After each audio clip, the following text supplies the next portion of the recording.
Bharatiya Janata party నాయకుడు Anakapalli MP అభ్యర్థి CM Ramesh, అట్లాగే పంచకర్ల రమేష్ జనసేనలో చేరినటువంటి మాజీ వైసీపీ నాయకుడు, వాళ్ళిద్దరినీ పక్కన కూర్చోబెట్టుకుని వీళ్ళిద్దరిని గెలిపించాలని నేను కోరుతున్నాను అని చెప్పి ఎన్డీఏ తరపున పోటీ చేస్తున్న ఇద్దరిని గెలిపించాలని కోరుతున్నానంటూ చిరంజీవి బహిరంగంగా స్టేట్మెంట్ ఇవ్వడం, దాని మీదన సజ్జల రామకృష్ణారెడ్డి చిరంజీవి వచ్చినా ఎవరొచ్చినా సింహం సింగల్గానే వెళ్తుందని స్టేట్మెంట్ ఇవ్వడం మీద పవన్ కళ్యాణ్ ఆగ్రహంతో రగులుతూ చేసినటువంటి ప్రసంగం.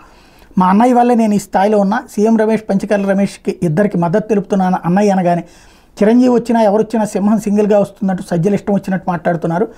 మీరు ప్రజల పన్నుల ద్వారా వచ్చే ఆదాయం తింటున్నారు, ఎన్నికల సంఘం పార్టీలకు అనుకూలంగా మాట్లాడొద్దని చెప్పిన మారరు.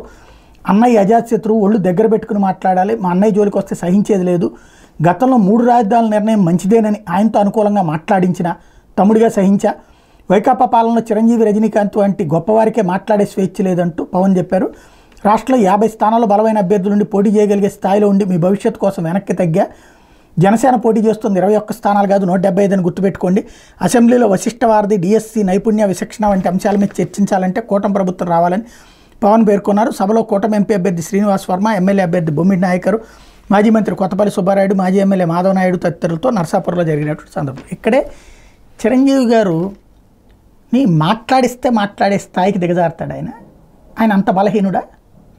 ఆయనకి ఏది ఇష్టమో అది మాట్లాడారు. దీన్ని అనొచ్చు, తప్పులేదు. సజ్జల రామకృష్ణారెడ్డి అన్న కామెంట్కి మాట్లాడడంలో తప్పేం లేదు. కానీ మధ్యలో చిరంజీవితో మాట్లాడించినా సహిస్తాన్ అంటం ద్వారా చిరంజీవికి మంచి చేసినట్టే చెడు చేసినట్ట అంటే ఎవరు చెప్తే వాళ్ళు మాట వింటాడు. అప్పుడు సీఎం రమేష్ మాట కూడా విన్నట్టేగా ఆయన. ఇంకో పక్కన మొన్ననే గిడుగు రుద్రరాజు చెప్పాడు కాంగ్రెస్లోనే ఉన్నాడు ఆయన క్రియాశీల సభ్యుడిగా అని చెప్పి. అది ఎట్లాగ లెక్కలోకి వస్తుంది? వాస్తవం మాట్లాడితే నిజం నిప్పులాగానే ఉంటుంది. ఆవేశంతో అబద్ధాన్ని నిజమని నమ్మించలేము.